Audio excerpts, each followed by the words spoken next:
Thank you very much. Hello, everyone. Nice to meet you. I'm Alon Horev. I'm co-founder and CTO at Vast Data. I don't like speaking in front of an audience, but you guys are a special community that's building the future. So we felt it's necessary. So thanks for having us. Let me introduce Vast. Vast is 9 years old. We built an operating system for AI. Why do we call it an operating system? It knows how to hold data, run compute services. Those two things together enable AI applications. When we just started, we started by focusing on data. How could we get to store lots of data to feed analytical applications, AI applications? 10 years ago, when we just started, it was mostly big data still. AI was just upcoming. After some time, we saw customers storing a lot of metadata. Statistics, metrics, vector embeddings describing what's in data. So we started working on a data warehouse, which we launched 3 years ago. So we have the vast database. Then we saw customers grow across different geographies, across data centers. Some of those big players out there doing training and inference do not fit in a single data center these days. Being able to move the data where compute needs it has been what we've done with our data space. And then most recently, we introduced Data Engine, which is where compute capabilities come in. Compute and data in this world of AI are very tightly entangled. An LLM is a result of an architecture along with data, right? Inference applications today, when they call out to tools to do things like internet search or RAG search, they call out to data to achieve that mission. Let me give you a bit of idea where we operate in the market. This is a Forbes AI top 50 startups list. And we were actually very happy to see that we're there along with a lot of our customers. So we serve companies like XAI and Mistral.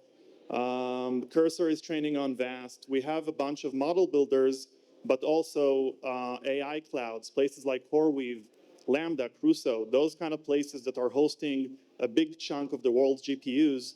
And they also need a data platform to be able to support those kind of workloads and customers. Now, why did we build another architecture? We felt the world needs something that has lots of resilience, lots of scale, lots of performance, but also maintains simplicity. Back then, it wasn't possible to find something that gives you all four. And one of the challenges specifically with AI and GPUs is that the stakes are much, much higher, right? Like GPUs are so costly, NVIDIA's stock is definitely showing that, that downtime or not being able to feed those beasts just translates to a loss of a lot of money. So let us give you an example of how training looks at scale, how models get created before we talk about agents. So this is an example foundational model that's quite famous, that was trained on Vast, using more than 20,000 GPUs, more than 30 petabytes of data, and more than 1 trillion parameters inside that model. And what you're seeing here is a pattern of a lot of GPUs working together as a single brain. It's like a single distributed brain that's chugging through lots of samples, lots of data across many GPUs. And the challenge there is that hardware fails. Meta, for example, published that across 16,000 GPUs that they used to train Llama, they would lose a GPU every 3 hours. So as part of training, there's a notion of a checkpoint. Every now and then, you basically dump the GPU memory to storage, to a data platform, and basically be able that in case there's a failure, to restore that information, restore the checkpoint, and continue training. So what you're seeing here in the dark blue are checkpoint writes coming into the system at a terabit per second. This is a lot of data coming in from a lot of machines to a lot of machines. And then there's a spike of around 1 terabyte per second when data then needs to be read in case the GPU fails. Now, what got interesting is that video made everything much bigger. So we now have customers building exabytes of capacity. Every exabyte is 1,000 petabyte. We're talking about insane amounts of data. And now the GPUs are going through raw video while they're training. And again, it's like a brain that's now eating even more data while training those kind of models. So you have models, Now you want to build applications on top. This is where agents come in. And we have a bunch directly. Okay, louder. So we have a lot of customers now bringing agents to production, right? They have models, either they use off-the-shelf vanilla LLMs, or they fine-tuned or build their own models. What does it take to actually bring those agents into production? And we learned on three major challenges from our customers. So one of them is confidence. Do we trust an application to talk to our customer on behalf of us? Do we trust a chatbot to tell us what drug that we need to take, what medicine? There's ways to go, and every use case in our life is going to need to go through a process of adding guardrails, adding fact-based decision-making to be able to increase confidence in how we trust those kind of systems. Then there's security. Our customers tell us that around 90% of AI projects fail or get stuck because of security. The security teams are standing there saying, you know, it's a great application, but can you promise me that it's not leaking information, that it's doing exactly what it's supposed to do? Do you have full auditing explaining what the application has done? And then there's efficiency. It's cool if it works, but is it cost effective? Is it fast enough? Can you actually scale it and have an agent per customer or an agent per employee? So let's talk about confidence. There's two main ways to increase confidence for agentic workflows. One of them is to improve the model. You can use fine-tuning, which is a feedback loop. You take a lot of samples of your application running, serving users. You take the good ones, the bad ones. You basically tell the LLM, hey, continue training based on this data as well. And now you have a model that's tailored for your use case, and hopefully it provides better performance. This also solves for decay. Decay is what happens when you train the model a year back, but the answers and the data that it trained on is no longer relevant compared to what your customers or users or you're asking today.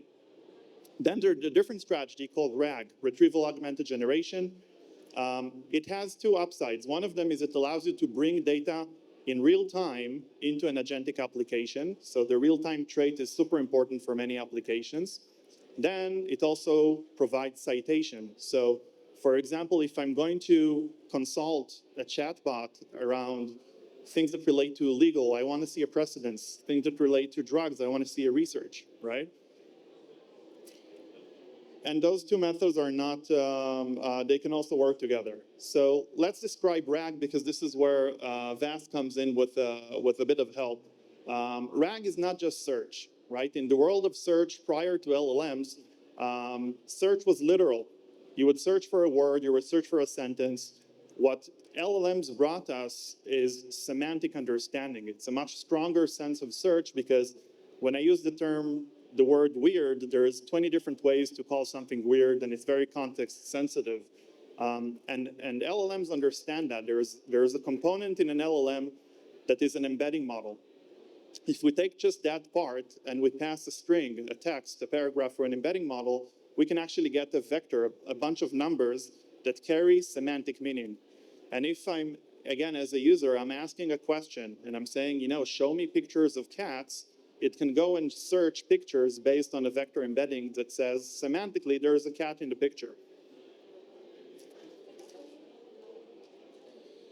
Now, there's a new generation of embedding models that are built for vision. So VLMs now allow us to create applications, agents that can actually look at images and video and understand what we're seeing there, which opens up opportunities for a new type of applications out there.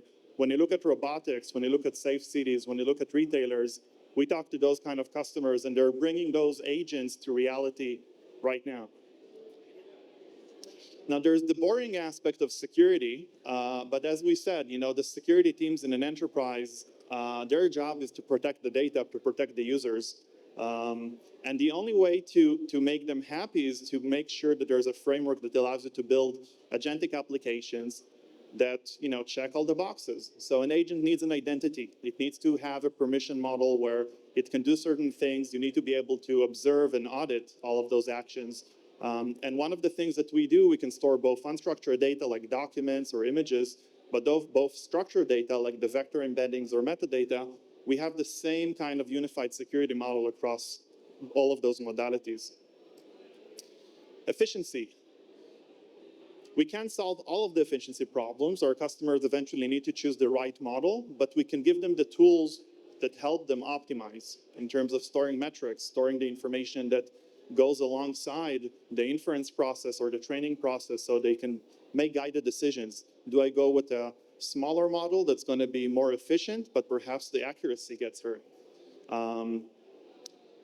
Where is the right venue to do training or inference these days? We have the tier 1 clouds, we have neo clouds, AI clouds, we have on-prem. Being able to move the data in various locations based on where GPUs cost more or less opens up opportunities like that for, again, doing inference at scale.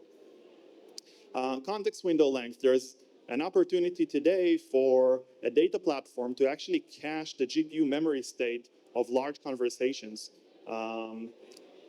And then eventually there's reactive programming. There is a model for how do you write your code, how do you implement your agent so it acts when it's needed, right? If you go now to ChatGPT and you tell it, hey, write down an agent that monitors all of the news articles that are coming out for Apple and make a decision, buy or sell the stock, you're going to see an infinite loop that's going to peg a GPU, right? You want to create reactive systems. You want to react to things happening and only invoke the agent, invoke the LLMs, which are costly, when it's actually needed in real time. Now, you guys broke the internet. We can't do a live demo, but we have a few tabs that I hope do not refresh. So this is an example application that we built where I can upload a video and I can run it through a VLM called Cosmos Reason.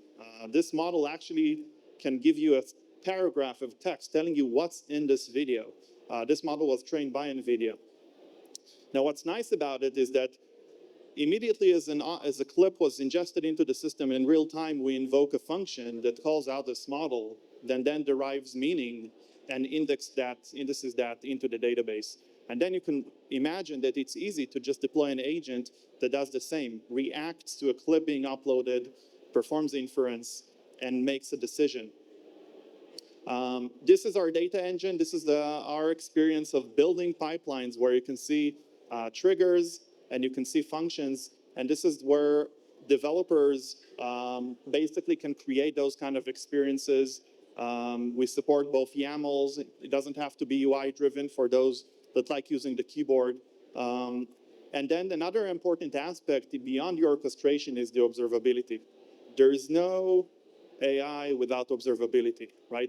We're talking about dynamic systems that spit out information that's new every time, right? We need to be able to observe, we need to be able to monitor, and this is why we have a fully integrated SDK that allows an application developer to create logs, create traces, basically be able to monitor everything in real time and make changes. So feel free to come over to our table later and play with this demo live. Thank you so much.